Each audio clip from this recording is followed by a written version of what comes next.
একজন গর্ভবতী স্ত্রী তার স্বামীকে জিজ্ঞেস করল, আমাদের ভবিষ্যৎ সন্তান যদি ছেলে অথবা মেয়ে হয় তখন তুমি কার জন্য কি করবে? যদি ছেলে হয় তাহলে আমি ওকে অঙ্ক পড়াবো, ওকে নিয়ে রোজ খেলতে যাব, মাছ কীভাবে ধরতে হয় সেটা শেখাবো, জীবনে কি করতে হবে সেটা শেখাবো। আর যদি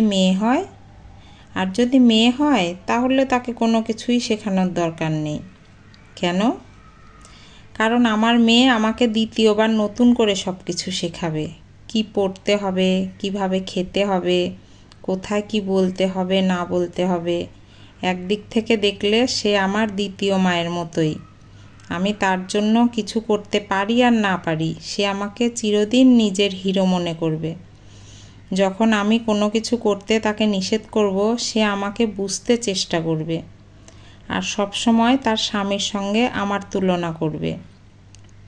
সে যে বয়সেই পৌঁছাক, সারা জীবন এটাই চাইবে যে আমি তাকে একটা বেবি ডলের মতোই ভালোবাসি।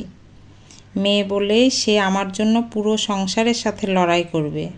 যখন কেউ আমাকে দুঃখ দেবে, সে তাকে কোনোদিন ক্ষমা করবে না। তার মানে হচ্ছে তোমার মেয়ে তোমার জন্য যা কিছু করবে তা তোমার ছেলে করতে পারবে না? সেটা না, এমন হতে পারে আমার ছেলেও এসব করতে পারে, কিন্তু সে শিখবে আর মেয়ে এসব গুণ নিয়ে পৃথিবীতে জন্ম নেবে।